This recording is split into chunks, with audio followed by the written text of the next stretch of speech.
Round here.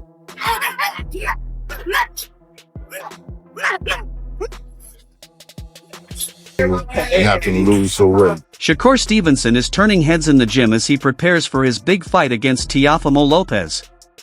One thing stands out immediately: his hand speed looks unreal. Training clips show Shakur throwing lightning-fast combinations that are hard to follow with the eye. His drills focus on quick reflexes, sharp counters, and constant movement, showing how serious he is about shutting down Teofimo's power. A thoroughbred. A lot of the fighters that's quarter horses is, they making they run right now. But we gonna run long and strong.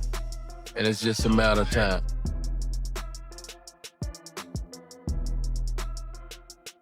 Best fighter in the world, for real. Boxing. It's the world. Training partner Jahi Tucker recently shared what he's seeing from Shakur in camp. He says Shakur isn't loud or flashy. Instead, he's calm, focused, and locked in. Every move has a purpose. There's no wasted energy and no distractions. Tucker explained that Shakur's mindset is what really stands out. This kind of discipline and focus usually shows up when a fighter knows he's preparing for the biggest fight of his career. The boxing world is buzzing as Shakur Stevenson prepares to face Teofimo Lopez on January 31, 2026. The fight has been officially confirmed as the main event of the Ring 6 card at Madison Square Garden in New York City. After the launch press conference in December, it's clear this bout is one of the biggest championship fights of the year, drawing massive attention from fans and media alike. They just had their press conference in New York, the Teofimo Lopez versus Shakur Stevenson fight. The things that Teofimo is coming out with, I don't think Shakur knows even what to say or reply to it. I wouldn't even want to repeat the stuff that he's saying, but he's making some really, really fruity comments. But I suppose that's one way to get in your opponent's head. But I think that's a great fight. I think, forget all the sort of trash talk and the build up. It's a fight between two genuine elite world level fighters. We've seen how good Teofimo is. We know how good Shakur is and how dominant and, just how in control he's been of pretty much every moment of his career so far. And I think Teofimo is good enough at boxing and moving and fighting to maybe cause him some problems. But for me, Shakur is as close to a perfect boxer as you can probably get on his day. He makes so few mistakes. He judges the range tremendously well. He's constantly looking for little ways in to score as well as staying safe so they don't have a chance to really, win the rounds back. This fight means everything for both men. Teofimo Lopez enters as the defending WBO super lightweight champion, making his fourth title defense. He carries a record of 22 wins, 1 loss, and 13 knockouts. Known for his aggressive and powerful style, Lopez believes he will take control early. He's been very vocal, calling Shakur's style affront and promising that his strength and pressure will break through once the fight begins. Right, got too much to say. Yeah.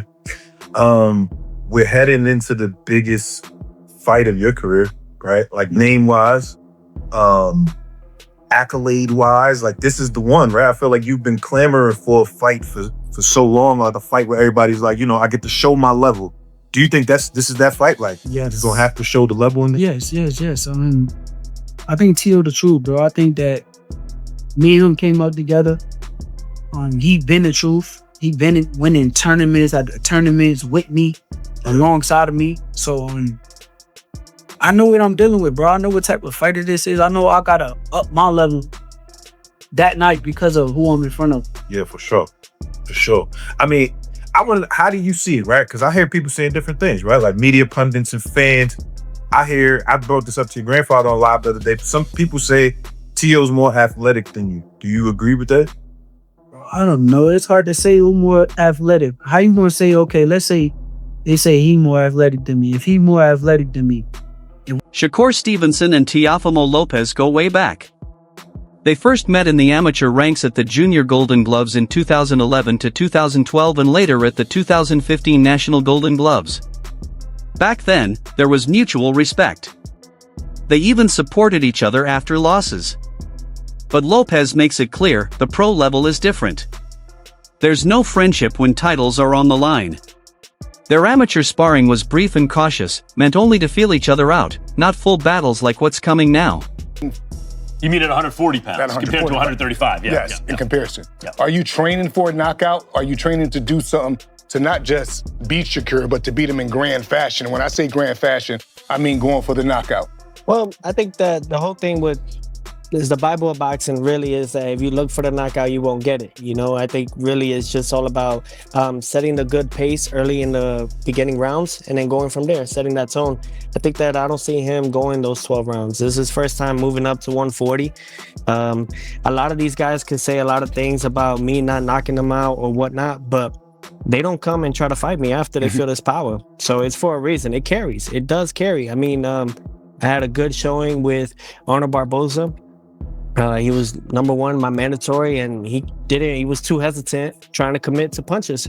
So I think that it's just something that's going to be a rude awakening for Shakur. Hey, Doug, you hear that? He said the Bible of boxing. What else is called the Bible of boxing? Ring Magazine.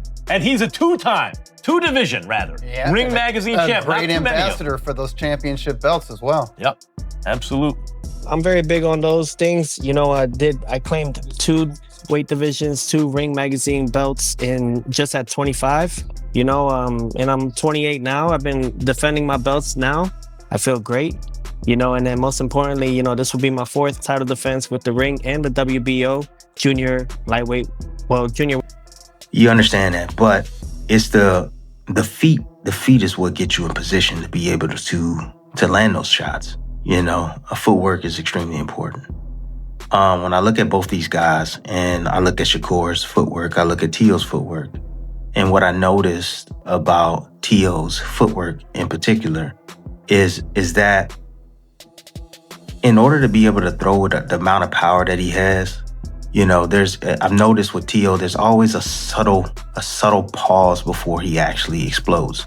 And Teo's a guy that likes to explode into contact, like to explode into his opponents, man, to land his offense. You know, fast, you know, twitchy type muscles, you know, fibers. You know, he's extremely fast. You know, some may say that, you know, his twitchiness kind of reminds him of like Roy Jones-esque type of, you know, movements. How quick he's able to close that distance on his opposition. However, he's in there with a guy that is a master at controlling distance.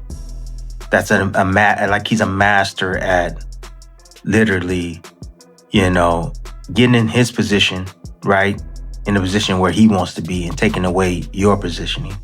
And with doing so, he takes away your feet, you know, and that's why I think feet are going to be extremely important in this. You know, if you can keep your opponent off balance. For instance, let me just give you an example. It's like Teo explodes. There's a subtlety before he explodes with his offense.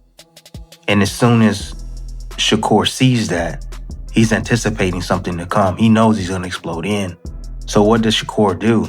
Teo takes a big step in. Shakur takes a big step back. You know, again, always understanding because he has great eyes. You know, great eyes, understands boxing very well in movements. And Shakur's going to step out of range and make Teo fall short a lot of the times. Teo likes to, you know, and I noticed now, I've been watching a lot of him, man. That's all I've been doing is just watching Teo and Shakur. You know, I've noticed that he likes to jab to the body. You know, one of the things is like, in order to find your timing, you know, you gotta be able to land your jab, and if you can't land it up top, you know, the